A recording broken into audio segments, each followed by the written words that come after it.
What's up, everyone? My name is Justin Cosby, and today we'll be talking about the Sierra Leone Civil War. So throughout this presentation, we'll be looking at elements of language, politics, and how exactly Sierra Leone is doing now. So the Sierra Leone Civil War lasted from 1991 to 2002.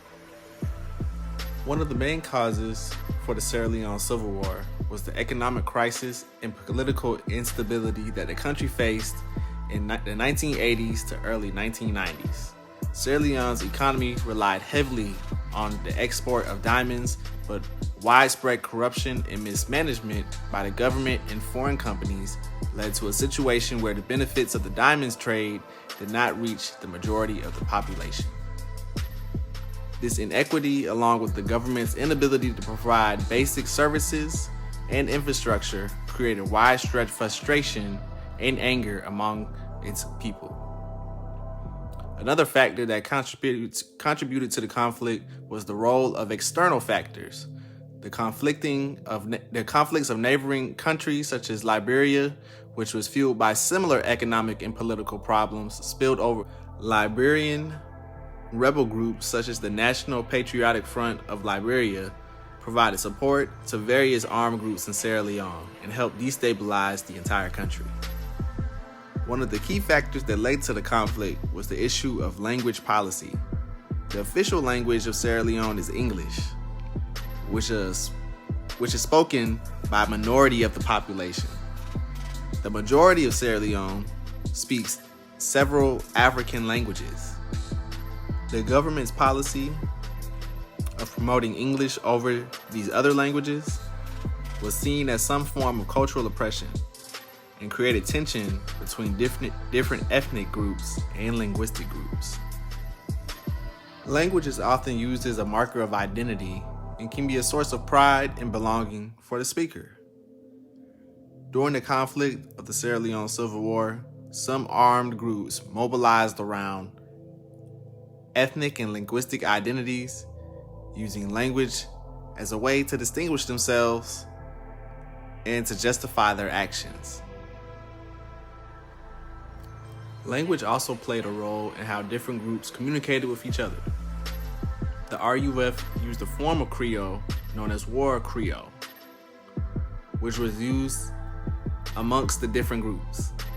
War Creole was characterized by its use of slang and profanity, and it was often used to intimidate and demoralize opponents. As we talked about in much of our readings throughout this course, language is so dependent on social factors and who is using them and what words are being said. As we're seeing from this war, a new form of language was birthed. This War Creole, which is more of a slang, was birthed, and it was used as a way to insult their opponents. Like in a lot of countries, language also played a significant role in shaping the politics. Now, shaping the politics specifically for the Sierra Leone Civil War, the country's linguistic diversity meant that language was often used as a political tool to mobilize, support, and create divisions between different social groups. One example was the role of the Creole language in Sierra Leone politics. Creole language was spoken by a minority group in the country, but had historically been associated with the country's educated elites and seen as a symbol of progress and modern sense of living. The Creole were largely aligned with the government during the conflict, and their language was often used as a marker.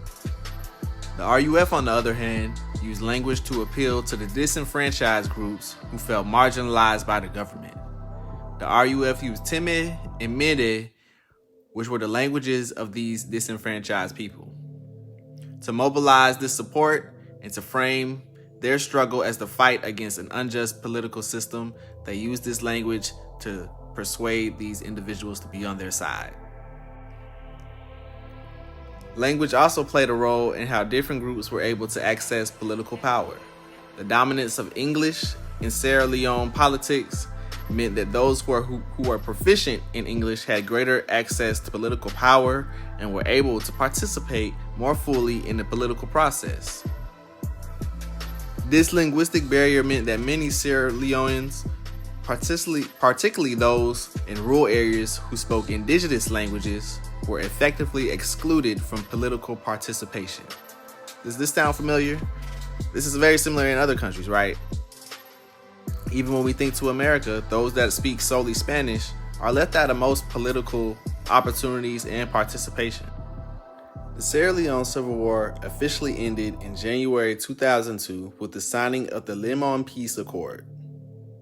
The peace agreement was negotiated by the Sierra Leone government, the RUF, and other rebel groups with the help of the international community. Despite the signing of the peace agreement, the conflicts continued in some parts of the country for several months. However, the situation gradually stabilized in May of 2002. The UN Security Council declared the conflict had officially ended by this time.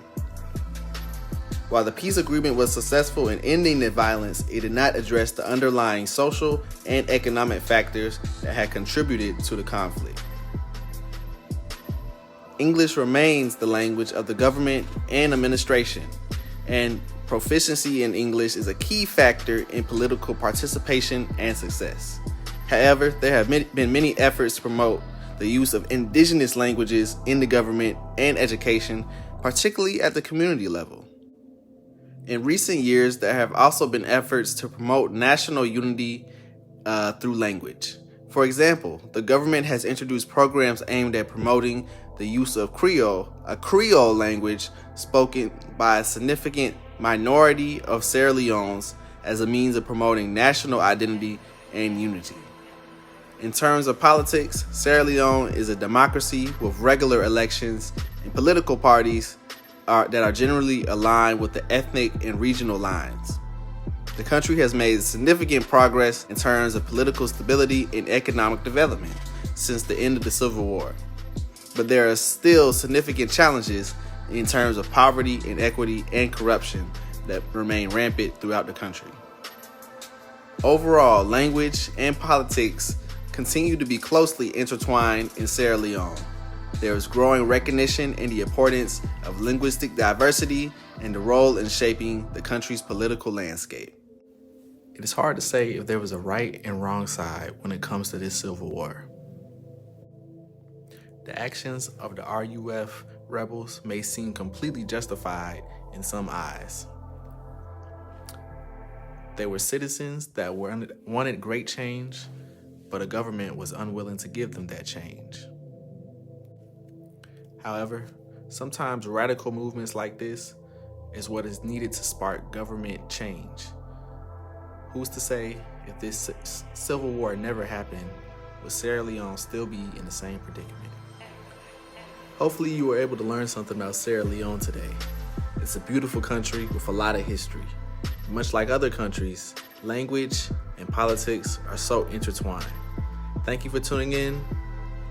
Have a great day.